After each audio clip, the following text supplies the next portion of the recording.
I'm not particularly interested in dissecting the perspective of people who advocate for initiating wars, since their perspective is inherently inhumane. But despite that, I'm interested in taking a look at war through video games. So, talking about the point of view of the aggressor is kind of inevitable, really. I had an entire section going on about why I'm not particularly interested in the Call of Duties and the Battlefields, but since I settled on the topic of this video, I found that including these games is kind of inevitable.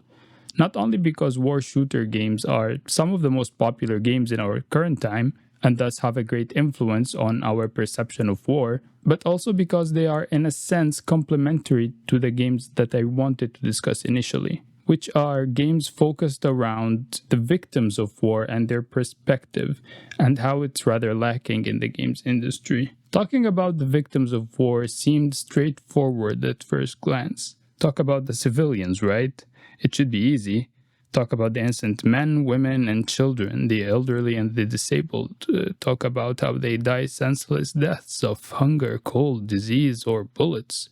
But we often forgo the suffering of the soldiers as well, some of which are forcibly conscripted, removed from civilian life, from their loved ones, family, and friends, to die for a bunch of war-hungry maniacs in big buildings. Some of them believe in the righteousness of their cause. Depending on the war and the factions, you get the soldiers in state armies and you get the freedom fighters. You get the Nazi sympathizing civilians and the innocent civilians. And you arrive at a certain point where things start to feel morally grey, not to a sole individual but to the collective. Of course, the advancements humanity have achieved in how we kill, destroy, and annihilate each other is particularly impressive. It's not just a sword and shield fight anymore. You got guns, artillery, and bunker-busting bombs, and chemical weapons, and nuclear weapons. Safe to say, the amount of weapons that exist at this very moment could wipe out our race 100 times over. So what did we do about this? We put laws and regulations in place on how to conduct warfare, right?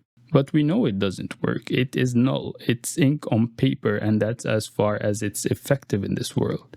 Just look at what's been happening in Gaza for the past 19 or 20 months. People suffer in war. And the narrative that the good guys, quote unquote, only go to attack the bad guys and only collateral damage happens boils my blood, really. The word collateral damage itself feels pretty insulting. It's clearly dehumanizing in the sense that it doesn't just characterize the death of civilians, actual human people, as damage. The damage is also collateral. It didn't need to happen. And despite the good intentions of the aggressors in this context, it did happen. Speaking of the characterization of everyone as either the good guys or the bad guys, Call of Duty is an infamous video game series that had its first game released in 2003. It has had like 1 billion games since then, and I'm quite a fan of the series, especially its campaigns, and my favorite one was Call of Duty Modern Warfare, the first Modern Warfare that there is also a second Modern Warfare 2, but that's another game, and it's also 2 games. I don't want to talk about that anyways. It's just Call of Duty Modern Warfare 2019. Let's just stick to years, Modern Warfare 2019. I'm not going to discuss the entirety of the game here anyway, as it needs its own video. And believe me, I have a whole lot to say about that game from many angles, but I will talk about 2 missions, which are Hometown and Highway of Death. Hometown is the 9th mission of the game. It takes place in the fictional Arab country of Urzikstan. In this mission, you play as one of the main characters in the game, an Arab woman by the name of Farah. But unlike the other missions, in this mission you play as the young version of Farah, a child, and so it takes place in the past. The mission starts from Farah's perspective, and this remains the case throughout the mission. You as Farah appear to be trapped under the rubble of a bombed building. The only thing you can see as Farah opens her eyes is rubble and metal and just a little bit of light. After you take everything in and you realize that you can look around, out of the blue you are met with the sight of Farah's dead mom's body. She calls for her mom to wake up, while sobbing, but nothing happens. Then the game prompts you to grab a rock and hit a metal plate that probably made part of the ceiling of the building you were just in. The rescuers soon hear you after you hit that piece of metal hard enough and come up to save you from under the rubble and dig out your mom's body. Afterwards, you're given to your dad. He inquires in a panic about your brother, and you tell him that your brother is home and was not with you and your mom. Then an explosion that gets everyone running in the other way takes place.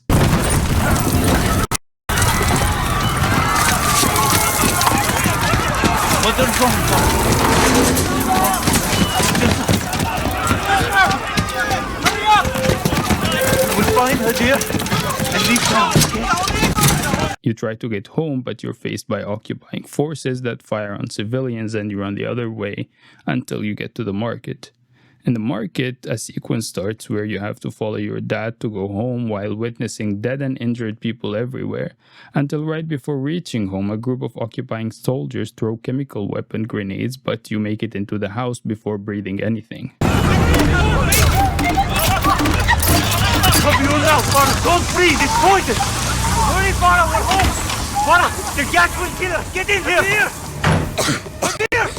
You reunite with your brother. Your dad hands you a phone and your brother a gas mask and a phone. And right before you head out, an occupying soldier enters the house. You keep Mama here and you keep this clear. That's how we survive. You understand? Yes, Papa. Listen, when we get outside, you stay with me, okay? Papa! Get behind me! Please. There's no one here. It's only my children, please.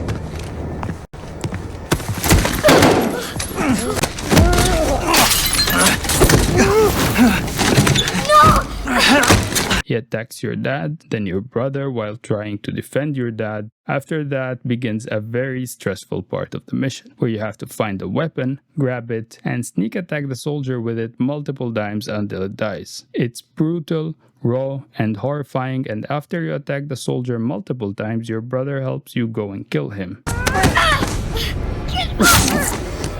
Stab him, Farah! Kill him! Do it, Farah! Again, Dad! It's working!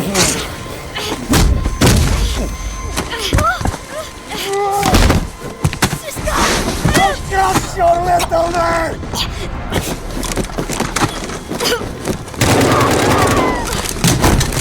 And after that, you go to check in on your father, but he is dying. Baba? My love. You have to get up! I can't. I can't go with you. What do we do? You survive. Whatever it takes. Never back down. When he takes his last breath, you realize that it's you and your brother now, on your own. You begin to head outside with him, following him closely while wearing your gas masks because of the green gas filling the air.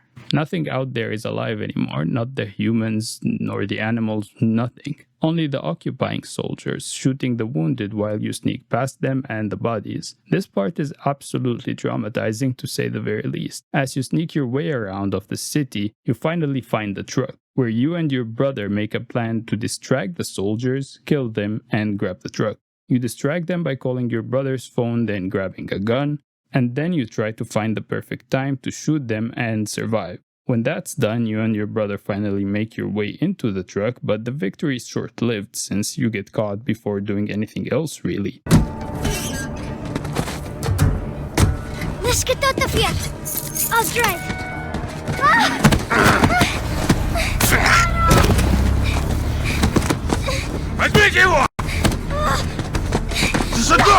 Let go! Let go!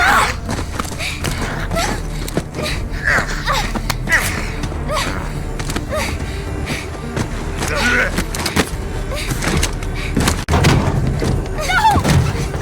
Get off me! Farah!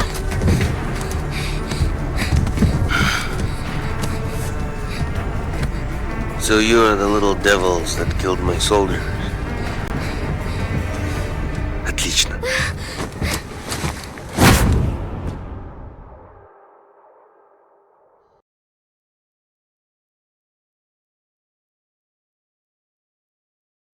You wake up as the character you play as in the modern day, which is called Alex, and in front of you Farah is lying down, wearing a gas mask. In the present day, Farah is a freedom fighter that has been fighting the occupiers for 20 years. The person responsible for her wearing the gas mask this time is her brother, Hadir, and how we get here is explained in the previous mission, Highway of Death. Highway of Death is the name of an actual highway bombed by the American military in the Gulf War. At the time, the US bombed retreating Iraqi soldiers, but in the mission in Call of Duty, they did a good old historical rewriting which the US is very good at, claiming it was Russia who bombed it. Tariq al-Maut, the Highway of Death. The Russians bombed it during the invasion, killing the people trying to escape.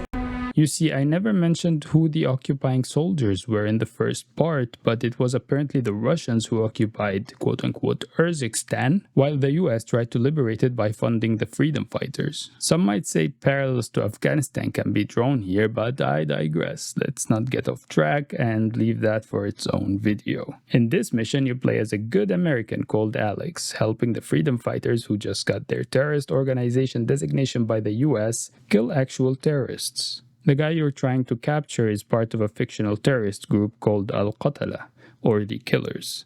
A very creative name there, which is a dollar store version of ISIS or Al-Qaeda, which also shares the same abbreviation. How original. The guy is also called Qasim Omar Suleiman. Definitely no real-life parallels there. The game features a fictional country though, so it is not real.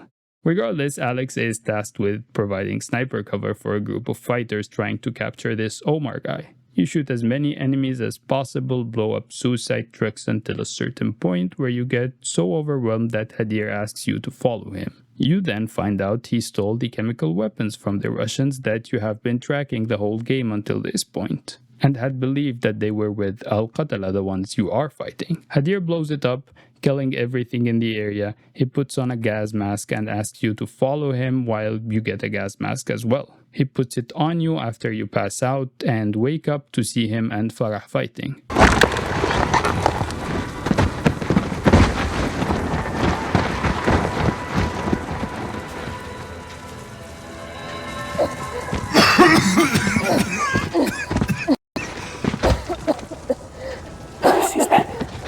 Get off of me! How could you do this? We had no choice, Mara. All bets are off now. No, not like this. Sister. Alex. Listen to me. I stole the gas from the Russians. To help us. Only to help us. Tell Farah. Tell her, Alex.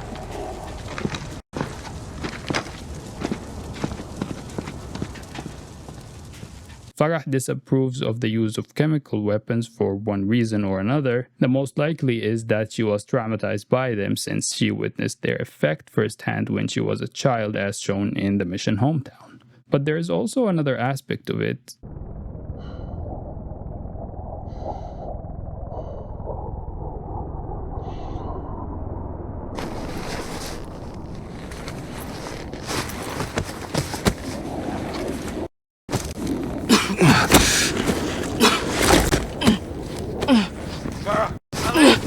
You're right. You're right. What is he? What is he? God, Father.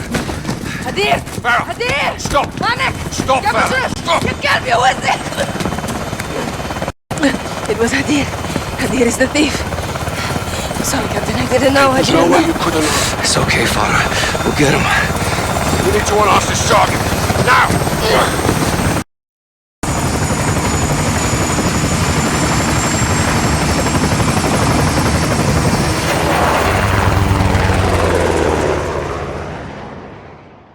That she, at the end of the day, has principles that she sticks by in comparison to Hadir, who tells her that all the bets are off now, referring to how he has to stoop down to the level of the Russians in order to be able to fight them on equal ground.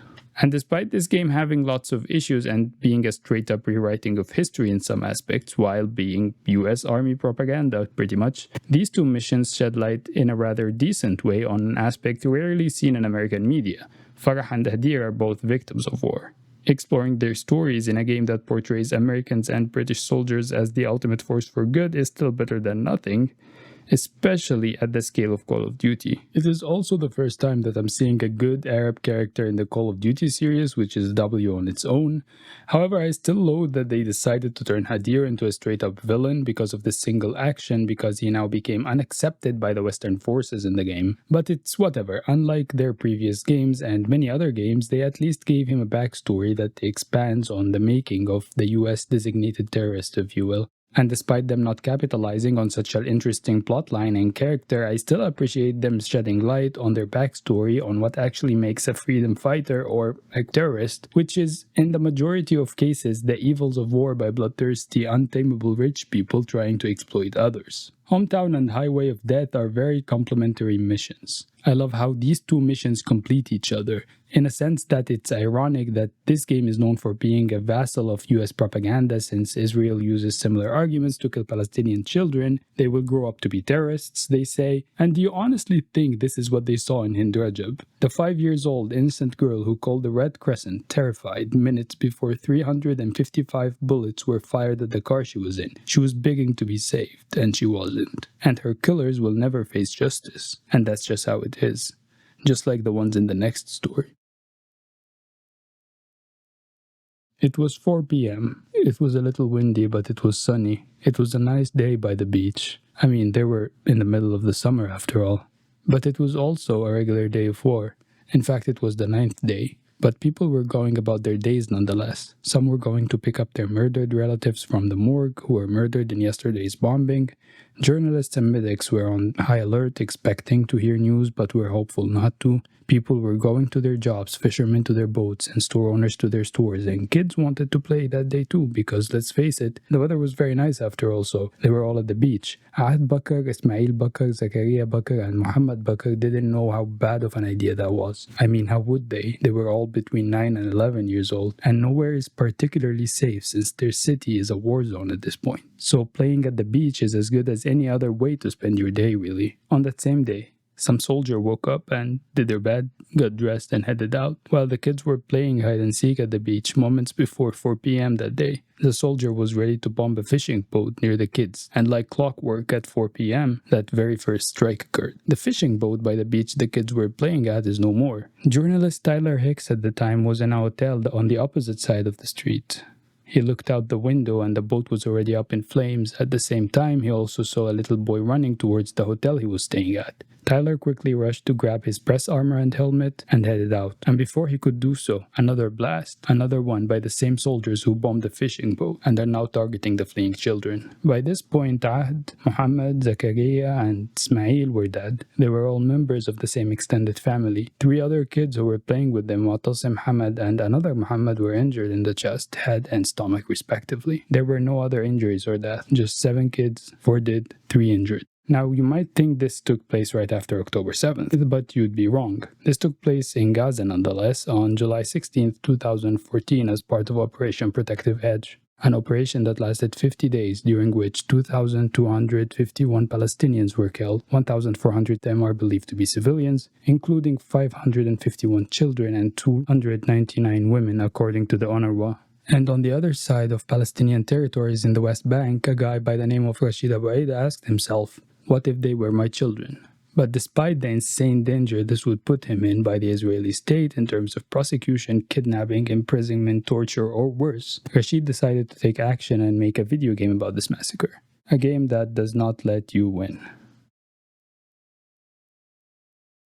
Liyla and the Shadows of War is a short 5-minute experience about the massacre that took place in Gaza that day. The game is inspired by Limbo's art style, full of silhouettes and a rather linear story that gives you the illusion of choice.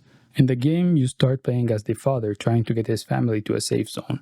When you start the game, you try to reach your own house by taking cover behind a garbage bin and pushing it to the house. If you're not in cover, you will get shot. After you reach the house, you reunite with your wife and child, but that is short-lived due to a bomb putting a wall between you, separating you again. You tell your family to run while you try to find your way to catch up with them. Along the way, you are faced with obstacles mostly caused by the war. Parts of platforms getting bombed requiring you to find an alternative route, or trying to directly avoid bombs, or trying to avoid being seen. You then get to a point where you see your child crying over her dead mother, but there is no time to grieve, of course. Another bomb drops near you, so you're forced to run with your little girl while lying to her that their mom is gonna be okay. You run as fast as you can, avoiding the burning debris scattered by the bombs, and along the way, near the beach, you see 4 kids. Your daughter tells you that she'll ask them to join you, and you have the choice to either tell her yes or no. If you say no to the kids, they get bombed, but you and your daughter survive. But if you say yes, your daughter dies with them. If you both survive, the game will continue on and you'll come across an UNRWA school while running. And if you choose to let your daughter go in, she dies. And if not, you survive and continue running until you finally arrive at an ambulance with its lights on, where the only choice is to give them your daughter. And since they can only have one patient, she will have to go alone. And as soon as the ambulance starts moving, it gets bombed as well. And perhaps the choice to make a game with no happy ending is weird at first glance, but this is the reality of war.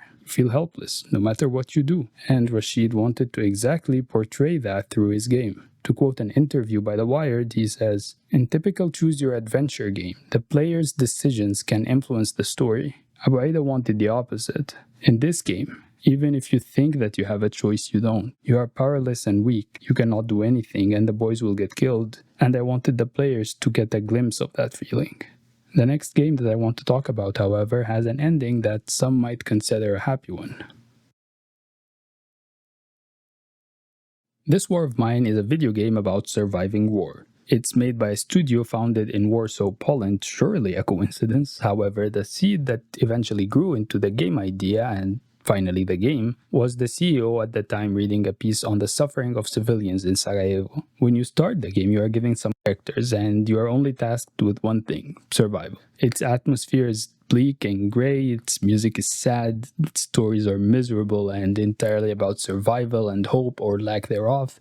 The designers of this War of Mine made this game with one primary goal, which is inciting empathy. So much so that I don't want to play it anymore, since I'm very quickly personally affected by the hardship these characters feel. When the game starts, they all reside in a shelter, mostly a bombed house with no one inside. You first have to loot the house, get everything you can because everything is useful in war. You get to know your characters, how they're feeling, sad, hungry, sick, or happy. And what you're tasked with is surviving for as long as possible or until a ceasefire takes effect.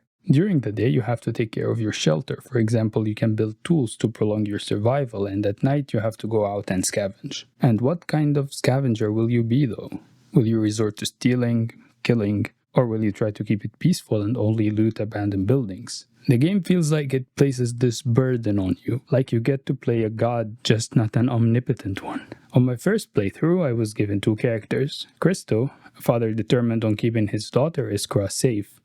And starting out with a child on my first playthrough is not commonplace, as children did not exist in the game before a DLC that was automatically included with the current available version of the game, the Final Cut. In a sense, it's very ironic that when I decided to finally play this game for the first time, I got my 2 starting characters to be a father and a child, given that I was going to talk about Liyla and the Shadows of War for this video regardless. I started the playthrough being very careful with everything: my food rations, the little girl's health, and her mental state. When I went scavenging, I had really bad luck with the areas available to be scavenged, as they are usually random and change every run. Most of the areas that I had required combat, which I just did not want to do, so I tried to trade. On the 7th day, I got a new character trying to join, Pavle. I don't know if that's the correct way to pronounce it, but that's how I'm going to pronounce it. He is a quick runner and good at stealing stuff, so I started using him to scavenge instead of Christo. I tried to steal as little as possible, and thankfully, after surviving for 7 more days, on the 14th day, Katya arrived. Katya has good bargaining skills, and in the game there are certain places where you can trade with people while scavenging, and sometimes a guy comes over to trade. And Katya was perfect for that playstyle that I'm going for. But it was already too late by that point. The war had gotten worse, I was running out of resources, and everyone was either sad, hungry, and or wounded because of the night raids, which can take place randomly while you are out scavenging. Reading the characters' thoughts was no longer enjoyable, it was devastating, and I was too mentally drained to witness these characters I've been digitally tasked with saving, so I killed the run. I did not play this game for long, I played for another hour after that, starting another run, but I was done. The game works, at least for me. It does elicit empathy, it's too mentally taxing, it won. The designers did what they wanted. They made me empathize, very sad and mentally drained, but I have the utmost respect for this game. In the age where American games, AAA games that are guaranteed to be played, give no second thought whatsoever to portraying war as something more than cool American soldier kills terrorists, this game decided to take an empathetic approach while they are still starting, which is the fastest possible way to get your game studio shut down, but have a page on like the Games for Impact website. This War of Mine could have not sold well and been just a niche artsy game or whatever, but it didn't, and the devs are still going strong, just releasing a game in 2025 called The Altars. This War of Mine launched 11-bit studios into the stratosphere, turning them from a 4-man studio to a 300-employee studio. And Spec Ops The Line was a financial failure, so let's talk about Spec Ops The Line for a little bit. I am conflicted about Spec Ops The Line. You probably have seen tons of video essays about the game, but if you somehow did not, let me fill you in real quick. Spoilers, by the way. This is a game released in 2013 and it's designed to look as generic of a heroic shooter war game like Call of Duty or Battlefield while being quite harshly critical of such games. It starts with a relatively sane protagonist who starts hallucinating stuff when he starts committing war crimes, and as he descends into complete madness, everything in the game starts changing from the environment to the protagonist, the main menu to the loading screens. The game protagonist used to look like this, now he looks like this. The main menu changes the further you are into the game. The loading screens change from showing the player helpful gameplay tips to make the player question why they are even playing the game in the first place, why they're literally shooting civilians and committing war crimes and playing as an unreliable narrator. The game itself changes from a generic average military shooter to a psychological horror game that kept me up for hours the night that I finished it. And when I took a look at how different video essays online talked about the game, they always centered their discussion around the protagonist, which makes sense. The game is perceived through the protagonist's eyes. Him also being an unreliable narrator gives more reason to try and provide different interpretations of the game, but I wanted to talk about the civilians who were largely treated as background objects throughout the game, despite them being a central element to the downfall of the protagonist. When the game starts, you first encounter some insurgents that you try to reason with, and at the first sign of hostility by the insurgents, you are tasked with shooting them. The game is already setting itself up, so to speak. As you progress through the game, you are tasked with killing American soldiers. All of the American soldiers there, also called the 33rd Battalion, were initially tasked with protecting the civilians and evacuating them. Then, throughout the game, the 33rd Battalion separated into two groups. One who was actually trying to do their job and another one who declared martial law. The 33rd and the damn 33rd. In that context, the CIA had sent some special agents to bury all the evidence that anyone had survived there in the first place, including the US soldiers. So, after killing the insurgents in the beginning of the game and proceeding by killing American soldiers who seem to shoot at you for no reason, you get to a certain chapter, chapter 7, where you walk among tons of rotten dead civilian bodies. They were helping Gould, who is part of the good 33rd, fight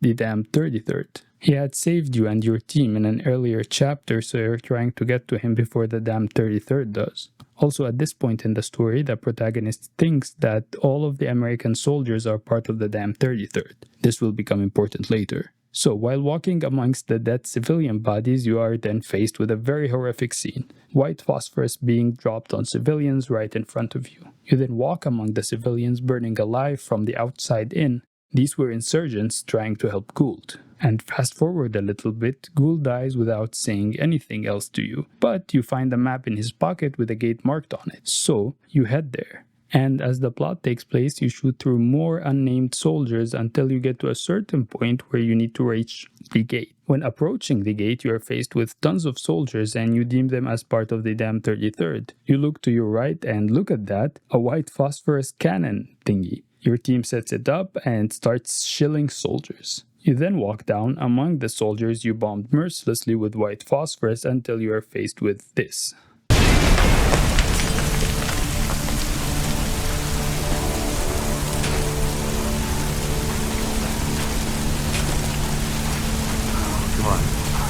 He's already dead.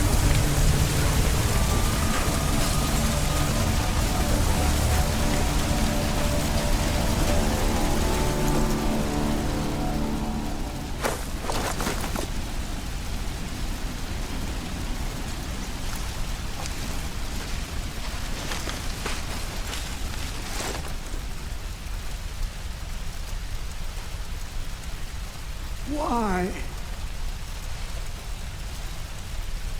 You brought this on yourself. We were helping. What? Then you realize what you just did. You were not shilling the damn 33rd. You now realize these were the good guys, and you just took the choice to wipe them out, alongside the civilians they were trying to help. And the faces of these civilians penetrate the protagonist's psyche. They drive him to a more delusional state where he refuses to take accountability for his actions and instead shifts the blame on a nameless they who are supposedly going to pay off for this. In another example, the protagonist is given a moral decision by the damn 33rd to either shoot the civilians who stole water or shoot a soldier who killed the civilian's family in the process of arresting the civilians. The damn 33rd had already decided to punish them both, but later gave the player the decision to kill one of them so that the other one could live. The decision that you make does not change the story, but it still drives the protagonist even deeper into his delusions. But let's get back to the white phosphorus scene. In this scene, there is a shot that focuses on a mother hugging her daughter trying to protect her, while both of them died an agonizing death. This scene is then featured again in the final chapter of the game as a painting imagined by the protagonist and, in his head, painted by the antagonist of the story, which was supposed to be the leader of the damn 33rd. This particular shot, in a sense, was a major turning point in the deterioration of the protagonist's psyche amongst other minor turning points. And what frustrates me a bit in this game is that the civilians and the insurgents serve as nothing more than just a reason for the downfall of the protagonist. I fully appreciate the game and what it does and how it does it in its own right, but I'm over the idea of portraying the American soldier as damaged or worthy of empathy in one way or another in a context like this. I would have loved to have played perhaps a level as the civilians, even if it was like at the end of the game. Get to walk in their shoes a little bit, sort of like what Call of Duty did, as I mentioned earlier. Important to mention that Spec Ops The Line, in terms of commentary on the war shooter genre and depiction of the American military, is far superior in almost every aspect. But for my own personal taste, I would have preferred if Spec Ops The Line had a level similar to that of Farah, navigating perhaps how everything changed in Dubai, or what the civilians were like in that camp bombed by the protagonist using white phosphorus. It would have enhanced the already impactful white phosphorus scene, where you play as the infamous mother holding her daughter in that camp. Or just play as the daughter or whatever. I think the daughter was an infant, but that doesn't count. But the point is, that would have greatly enhanced the impact of that scene, a lot more in my opinion. And we would have also gotten to experience just a little bit more of what the civilians face in war. Sometimes I wonder if I could make a game about the experience of civilians in war. Thankfully, I have not experienced such a thing myself, and because of that, I do not find myself an appropriate candidate to be developing such a game. That's not to take away from other developers who have not experienced war themselves, but made meaningful games about the suffering it induces. But I'd like to think of it as a high bar for myself to clear type thing. Regardless, I had an idea to make a game about how helpless I feel every day, having to look at the news coming out of Gaza and Sudan and Congo and just every war-torn place. I was not able to make that happen because of creative blocks as well as lack of time to do so, but luckily someone else did. And as I am apparently going to make this a tradition now for this channel, I would like to tell you a little bit about this game. This is a game, quote, inspired by suffering that is hardly close to reality. It's not out yet, but I'll make sure to check it out when it is, and I hope you do as well. And I think the number one reason for that is the developer's message left in the description section of the game on Steam, and it reads, I don't know the impact of this simple game on the world, but I'm sure of its impact on me personally. I felt extreme helplessness as I saw what was happening and I couldn't do anything. This wretched helplessness that makes you not taste a morsel of food or savor a drop of water. This helplessness was my motivator and the driving force behind the wheel of art. In the end, game development is my way of expression. Perhaps this game won't have a huge impact, as expected, that would alleviate the suffering of my people in Gaza. But that's the nature of art, helpless in the face of the machine gun. But only in the short term. After that, the machine gun rusts, its carrier dies, and art remains eternal. Apologies from the killer won't bring the murdered back to life, and unfortunately, neither will art. But if I knew a better way to help, I would do it. Is the world that we live in now a world controlled by heartless people? I don't know. I hope the world stops this madness as I've begun to lose faith in it. Thank you for watching.